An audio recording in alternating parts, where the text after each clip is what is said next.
Hey guys, Dwayne Nash here. It's been a while since my last video, let me just set up a little better. Um, hasn't been a lot to talk about as far as environmentalism and the Green New Deal and this strange synthesis I'm promoting of you know the uh, the path towards a more environmental sustainable future is through conservative government philosophy. So Roberto, Roberto, Senor Beto has got his own take on the Green New Deal. Um, Huge price tag, surprise, surprise, $5 trillion. Um, it doesn't seem as geared towards, the environment. Socialism veiled as environmentalism, as AOC's Green New Deal or whoever wrote that for her. So $5 trillion. I don't know how many zeros are attached to that, but $5 trillion versus my plan, $0. You could do the math, and you could do the math. And I think mine is much more ambitious, much more practical, much more actionable than Beto's or AOC's. Of course, Beto's calling for infrastructure and you know. It's all couched in the "we got 12 years to survive" kind of language. The net result is the same: just more government control, more top-down control, more layers of bureaucracy, more taxation, more stuff, more red tape businesses have to go through. Um, my plan, the Green New Republic, couched more um, is going to lower taxes, is going to still stimulate the economy, diversify our energy sector, and I haven't really even got into what I think is the big player in renewable energy, and how I could tie that in with what I'm discussing with kelp, with marine algae, taking those nutrients out of the ocean that we've lost in the soil, putting them back in the soil, taking them out of the ocean, putting them back in the land mass. That could be tied in with, there's various ways to run turbines through wave energy. Some are buoys, and these could be you could have a system where buoys are set up in an upwelling area, also running out, kelp harvesting tied to the buoys and bring them together that way. All at the same time, this kelp and macroalgae is stimulating oceanic food chains and nurseries for fish, and bringing back marine biodiversity and marine biomass too. Um, some of the regulatory things that are practical is just making these buoys and these energy stations not a threat to marine birds and marine mammals. Trying to find ways that they don't get, because we've all seen the footage of whales tied up in rope and all this other human debris. So from the top, from the energy aspect, I'm very much like a top. It's kind of the farming meeting the diversified energy sector, using solar, wind, wave, electricity, and some amount of oil. But as time, the oil is going to go down, and these other, as the price point meets in the middle somewhere, we'll see the oil kind of go wane away as technology on the technological innovation on the private sector kind of surpasses fossil fuels, and I think that's the magic bullet. So that's kind of meeting. It's kind of the top it's the top is as a diversified energy sector, kind of coming together from the bottom up, the farming, the permaculture revolution that I call for, which Beto, like AOC, they kind of gloss over farming and permaculture and just kind of like, this is a big sector we got to talk about. If we're going to talk about curtailing carbon, you got to talk about farming, and you got to talk about it. You got to realize that less than 1% of people in America are involved in agriculture, and that's an aging population. The farmers are not being replaced. So this is a great opportunity for a permaculture, regenerative style of farming, and you have to entice the population gathered in urban areas back onto the rural landscape. And there are many ways you could do that, with taxation, with low or no interest loans to get your farming situations established.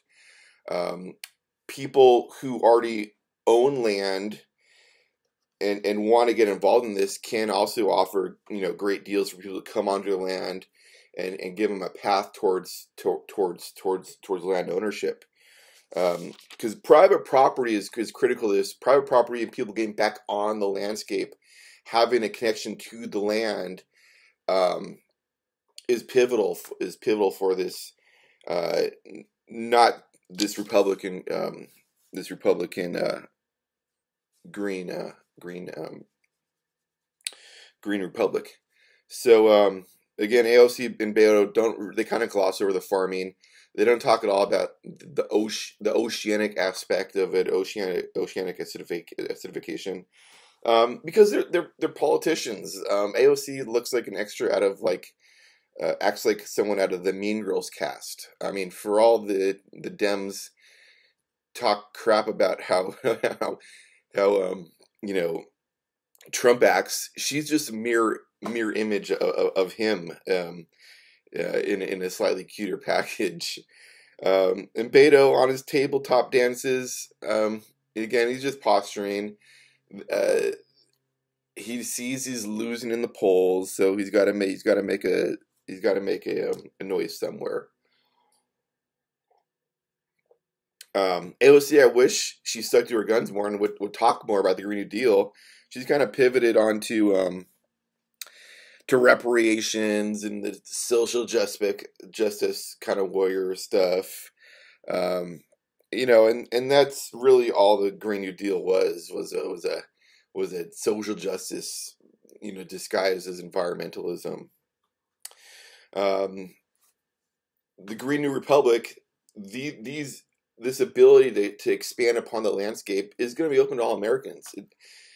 Broccoli doesn't care who plants it. Tomatoes don't care who plants it. Hemp doesn't care your race, religion, creed, genders. They don't care who plants this stuff, and who these are things that have got us through tough times. Is our ability to make something from nothing, and that's the essence of agriculture. So in a minute, this is a reimagining of Jeffersonian, the agrarian economy, combined with all the benefits of technology. People say, "Oh, you can't." People are not going to go back in the landscape. They don't want to work that hard. I'm saying they're working hard already. If you're on the lower rungs of the economic classes in urban areas, especially on the coast, you're not owning land. You're not giving anything to your kids. You're not giving anything they could inherit. So you're working hard already.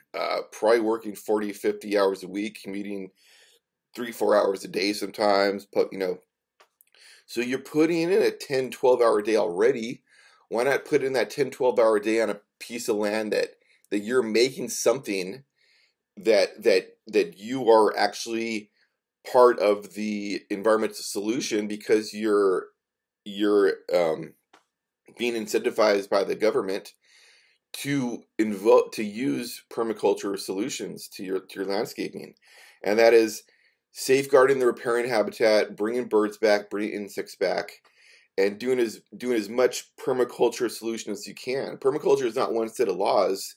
It shifts and moves around as far as whatever. If you're in the desert, if you're in the Southwest, if you're in a floodplain, if you're in the Pacific Northwest, permaculture solutions are going to be very different in all these areas.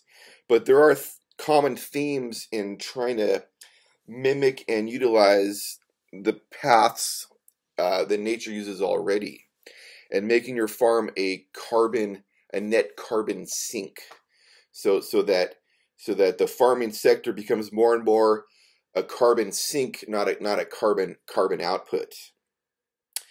And as you know or don't know, farming is and always has been kind of more on the Republican side of things. And I think as people are incentivized by a Green New Republic plan, that even the furthest left, kind of crazy left socialist leaning, whatever, they'll shift more and more into the Republican side of things, because now they're making stuff. Now they're running a business. Now they're seeing, oh wait, I don't want to pay all these taxes because I got to make ends meet. And I got some more ideas. Of course, is kind of this double pronged solution, top and bottom down. So we've also seen a lot of fallout from the Mueller report. Fallout still coming down. Nadler, Kremlin, God, I hate that guy. Schiff, between Schiff and Nadler, they make me want to throw up. So the Democrats are crumbling. Even Bill Maher called out Schiff the other day, which was great. So the collusion illusion is just great to watch. You know, I was obviously not there to enjoy this kind of dissonance in 2016, but you know, it's a great show. Even coming on the train later on, and so why would someone whose mandate is environmentalism be in support of Trump? Because Trump is a wrecking ball. He's, you know, I want him to wreck big chunks of the Republican establishment, and he's doing a fine job of wrecking the Democrats. You know, if the Democrats, if what they say is true, and Trump is the next Hitler, and they can't stop him, that's a pretty shitty party.